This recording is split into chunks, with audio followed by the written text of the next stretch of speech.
Hello everyone, आप सभी लोग कैसे हैं? उम्मीद करता हूँ कि एकदम शानदार, जानदार और जबरदस्त होंगे और अपनी तैयारी बहुत शानदार तरीके से कर रहे होंगे।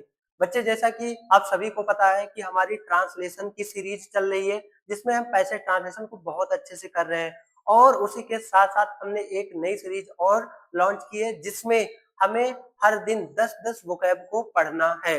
मतलब 10 वोकैब अगर हम हर दिन पढ़ते चलेंगे, तो 3 महीने हमारे पास अभी समय है। और बच्चे, हम वोकैब की क्लास से बिल्कुल भी कॉम्प्रोमाइज नहीं कर सकते। रीजन ये है कि ग्रामर में कोई टॉपिक जितना इंपॉर्टेंट है, उससे कहीं ज्यादा इंपॉर्टेंट वोकैब है, क्योंकि वोकैब ही इंग्लिश की जड़ है। इस वजह से भी और एग्जाम के पॉइंट ऑफ व्यू से भी ये 10 नंबर का आता है आपके ऑब्जेक्टिव में, और 2 से 3 नंबर रिटन में यानी अनसीन पैसेज में भी पूछ लिया जाता है। तो हम कह सकते हैं कि केवल और केवल 13 नंबर ये आ रहा है। आई बात समझ में? तो इसलिए हम इसको बिल्कुल भी इग्नोर नहीं कर सकते। बच्चे, ये क्लास और पैसेज ट्रांसलेशन, इस वजह से हम आपको 10-10 मिनट में ये प्रोवाइड करेंगे। 10 मिनट वोकैब की क्लास, 10 मिनट पैसेज ट्रांसलेशन की क्लास, क्योंकि बच्चे ये हर दिन जरूरी है। कल को मैं ये नहीं कह सकता कि आओ मैं आपको एक दिन में कंप्लीट इंग्लिश पढ़ा दूं, कंप्लीट ये करा दूं, वो करा दूं। ऐसा करना केवल आपको बेवकूफ बनाना होगा। बच्चे, मैं आपको बता रहा हूँ कि अगर आपको इंग्लिश में अच्छा स्कोर करना है, तो आपको आज से मेहनत करना पड़ेगा और अभी से मेहनत करना पड़ेगा। ठीक है मेरे भाई? तो चलिए, बहुत ज्यादा टाइम न वेस्ट करते हुए आज के हम अपने वोकैब के क्लास को देखते हैं। ठीक है बच्चे, और ये मैं सीरियल से ले रहा हूँ, यानी कि ये नहीं कि जो 5 इंपॉर्टेंट आज कहीं से उठा लाऊं, 10 कल कहीं से उठा लाऊं, ऐसा नहीं है। हम सीक्वेंस से पढ़ते चलेंगे, यानी जो थोड़ा कम इंपॉर्टेंट भी होगा उसको भी हम करते चलेंगे, क्योंकि समय अभी सफिशियंट है। बच्चे, क्या है अबेंडन? अबेंडन मतलब होता है छोड़ देना। अबेंडन का मतलब क्या होता है? छोड़ देना। अच्छा, ऐसे इस वर्ड को हम याद रख लेंगे। कोई चीज बैन करना, कोई चीज क्या करना बच्चे? बैन करना, मतलब छोड़ देना। ठीक है, तो अबेंडन मतलब क्या हो गया बच्चे? छोड़ देना। अब इसको छोड़ देना को भैया लीव, है ना? लीव, लीव मतलब यही होता है छोड़ना या त्यागना। और फॉरसेक, अबेंडन, लीव, फॉरसेक, साथ साथ में बोलते रहो। अबेंडन, लीव और फॉरसेक। समझ में आया? चलिए, फिर नेक्स्ट क्या है? अटेन। अटेन करना, अटेन करना मतलब प्राप्त करना। अटेन करना मतलब बच्चे क्या होता है? प्राप्त करना। तो प्राप्त करना, तो ये तो सबसे सिंपल है। अटेन, गेन, गेट, ऐसे बोलो। गेन, गेट, गेन, गेट, जी से गेन, जी से गेट। अब देखो, तुरंत ये आपके जुबान पे सेट हो जाएगा। अटेन, गेन, और जिसे बोलोगे अटेन, गेन, तुरंत आ जाएगा गेट। अटेन, गेन, गेट मतलब प्राप्त करना। ठीक है बच्चे, फिर है नेक्स्ट एसेंट। एसेंट मतलब होता है बच्चे चढ़ाई करना। क्या करना बच्चे? चढ़ाई करना। तो क्या हो जाएगा? राइज। राइज मतलब ये होता है चढ़ाई करना, जैसे कि चढ़ना या ऊपर आना। फिर होता है बच्चे एलिवेशन। लोग बोलते हैं ना, जैसे मैच में आपने देखा होगा कि प्लेयर को एलिवेशन नहीं मिला, तो एसेंट मतलब चढ़ाई, राइज और एलिवेशन। फिर है बच्चे एडवर्सिटी। इस पे बच्चे स्टार लगा लेना, ये बहुत इंपॉर्टेंट क्वेश्चन है। ये एडवर्सिटी, एडवर्सिटी मतलब क्या होता है? विपत्ति, विपत्ति या फिर मुसीबत या फिर कठिनाई। एडवर्सिटी, एडवर्सिटी, मेरे साथ में बोलो, बोलते रहो। Adversity, adversity. एडवर्सिटी को बच्चे हम कैसे याद करेंगे? कैलेमिटी, एडवर्सिटी, मिटी, जिटी, मिटी, एडवर्सिटी, कैलेमिटी, एडवर्सिटी, कैलेमिटी। बच्चे, वो कैब मैं तो यही कहूंगा, हाँ, थोड़ा सा ट्रिक और थोड़ा सा ये हमको ना रटना भी पड़ता है। ये रटने वाली भी चीज है एक हिसाब से। फिर आप कहोगे कि सर, हम पढ़ते हैं, रटते हैं, फिर भूल जाते हैं। अरे मेरे भाई, केवल आप ही नहीं भूलते, जो भी बच्चा पढ़ने वाला है वो रटता है और वो भूलता भी है, ये बात भी तय है। लेकिन इसका मतलब ये नहीं है कि केवल आप ही भूलते हैं। भाई, जो बच्चा पढ़ेगा हर बच्चा भूलेगा। केवल वो लोग नहीं भूलते जो लोग पढ़ते ही नहीं। भाई, जो वो पढ़ेंगे नहीं तो वो भूलेंगे कैसे? क्योंकि मेरे बच्चे ध्यान देना, ये एक ऐसी चीज है वोकैब, आप इसको ऐसे नहीं याद कर सकते कि एक बार पढ़ा और समझ लिया फिर कभी नहीं भूलेंगे। एक बार पढ़ेंगे, और अगर मान लो उसमें कोई ट्रिक लग रही है, तब तो आप कभी नहीं भूलेंगे। लेकिन अगर ट्रिक नहीं लग रही है, तो आप कैसे करो कि शाम को पढ़ो। शाम को पढ़ो, जैसे आज हमने 10 वोकैब आपको दिया, कल जब 10 वोकैब आपको फिर पढ़ना हो, तो आप इसको एक बार देख लो। आई बात समझ में? फिर जब तीसरे दिन आप करो, तो फिर इन 10 और 10 20 को रिवाइज कर लो। तो जब आप एक ही चीज को 3-4 बार पढ़ेंगे, तो आपके दिमाग में वो फीड हो जाएगा। ठीक है मेरे बच्चे? चलिए, तो जिटी मिटी यानी एडवर्सिटी, कैलेमिटी।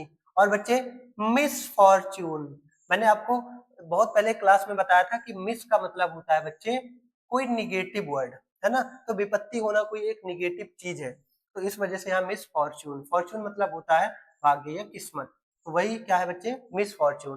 तो एडवर्सिटी, कैलेमिटी, मिस फॉर्च्यून। फिर बच्चे एबिलिटी, एबिलिटी, कैपेसिटी, देखो लिटी सिटी, एबिलिटी, कैपेसिटी, एबिलिटी मतलब क्या होता है बच्चे योग्यता, और कैपेसिटी मतलब क्षमता, वही क्षमता या योग्यता, और फिर बच्चे टैलेंट, क्योंकि जिसके अंदर टैलेंट होगा उसी के अंदर कैपेसिटी होगा। तो एक बार फिर से रिवाइज करते हैं। अबेंडन, अबेन, बैन मतलब छोड़ना, तो अबेंडन का क्या हो जाएगा बच्चे फॉर सेक और लीव, फॉर सेक और लीव। फिर क्या है अटेन, तो अटेन को कैसे याद कराया था, अटेन गेन, अटेन गेन, और गेन से जी था, जी से गेट था, तो अटेन गेन और गेट।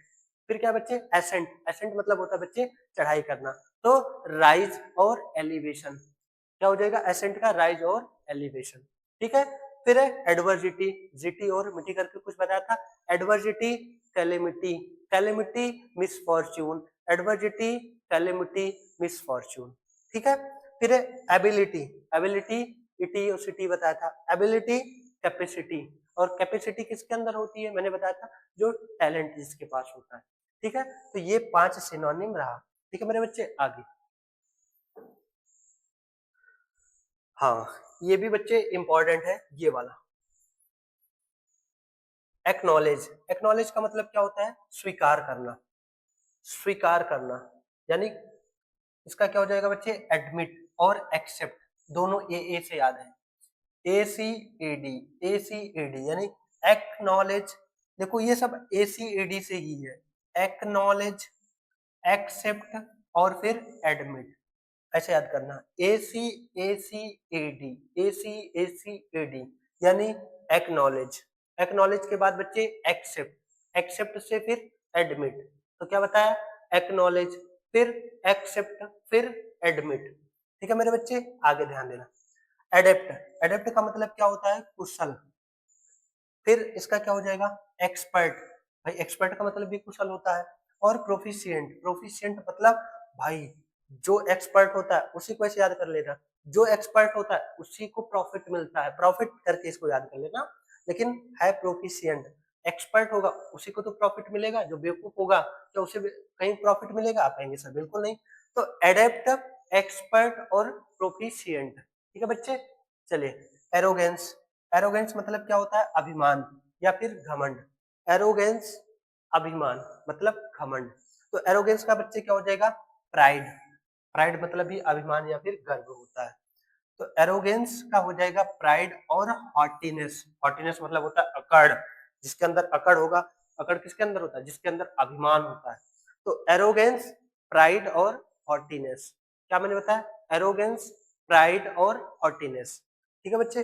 आगे बिलीफ का मतलब होता है विश्वास, क्या हो जाएगा विश्वास, बिलीफ का भाई फेथ का मतलब भी विश्वास होता है, ट्रस्ट लोग होता है, तुम्हें मुझ पर ट्रस्ट नहीं है ये तो सबको पता है, तो इंपॉर्टेंट ये भी है, बिलीफ का हो जाएगा बच्चे फेथ और ट्रस्ट, इसमें ज्यादा टाइम नहीं लेंगे, ये इजी है, ये भी इंपॉर्टेंट है। ब्रेव, ब्रेव मतलब क्या हो जाएगा साहसी, साहसी, बोल्ड और करेजियस, करेजियस की स्पेलिंग कमेंट में 3 बार लिखना, करेजियस की, हॉटिनेस की स्पेलिंग 3 बार लिखना, प्रोफिशिएंट की स्पेलिंग 3 बार लिखना कमेंट में, ताकि आपको यहीं पे आपका तैयार हो जाए, ठीक है बच्चे। तो फिर से रिवीजन करते हैं, एक्नॉलेज का मतलब क्या होता है स्वीकार करना, और क्या बताया था ए C A C A D मतलब एक्नॉलेज, एक्सेप्ट और एडमिट, एडेप्ट, एडेप्ट मतलब क्या बताया था जो एक्सपर्ट होगा उसी को प्रॉफिट मिलेगा, तो क्या हो जाएगा बच्चे एक्सपर्ट और प्रोफिशिएंट। फिर क्या है एरोगेंस, एरोगेंस मतलब होता है बच्चे अभिमान, क्या होता है अभिमान, तो अभिमान भाई जिसके अंदर अकड़ होती है, तो यानी हॉटी, हॉटीनेस और फिर प्राइड, क्लियर। फिर बच्चे क्या है बिलीफ, बिलीफ मतलब विश्वास, तो ये तो सभी को पता है, ट्रस्ट और फिर क्या है फेथ। ब्रेव मतलब बच्चे साहसी, ब्रेव बोल्ड करेजियस, बीबीसी यानी brave bold courageous, BBC brave bold और करेजियस। तो आज का ये 10 वोकैब था, उम्मीद करता हूँ क्लास में तैयार हो गया होगा, और बच्चे क्लास में नहीं तैयार हुआ होगा तो मैं आपको क्या बोला कि आपको इसको 1-2 बार और देखना ही पड़ेगा, ठीक है मेरे बच्चे, चलिए तो आज की क्लास में हम बस इन्हीं 10 वोकैब को पढ़ते हैं। कल भी आप हमारे इस 10 वोकैब की क्लास को जरूर देखिएगा, ताकि आपका वोकैब सेक्शन बहुत मजबूत हो जाए। कम से कम मैं कह रहा हूँ जिन बच्चों को ग्रामर थोड़ा कम समझ में आए, ये सब स्कोरिंग टॉपिक्स हैं, लेकिन बच्चे इस पे ध्यान नहीं देते। लेकिन मेरे बच्चे आप हर दिन ध्यान देना, हर दिन क्लास में जुड़ना, देखना धीरे धीरे करके आपका इंग्लिश में इतना स्ट्रांग बना दूंगा, कहोगे हाँ यार किसी से मैंने इंग्लिश पढ़ा था, सर ने कितना तगड़े तरीके से हमको पढ़ाया था। ठीक है मेरे बच्चे, चलिए मिलते हैं कल की दोनों क्लास में, यानी कि ट्रांसलेशन में भी और वोकैब में भी। ये दो क्लास आपको एग्जाम तक हर दिन देखना है, और मैं सटीक तरीके से आपको हर दिन दूंगा, ठीक है, विदाउट एनी गैप, बच्चे मेरी गारंटी है। ठीक है बच्चे।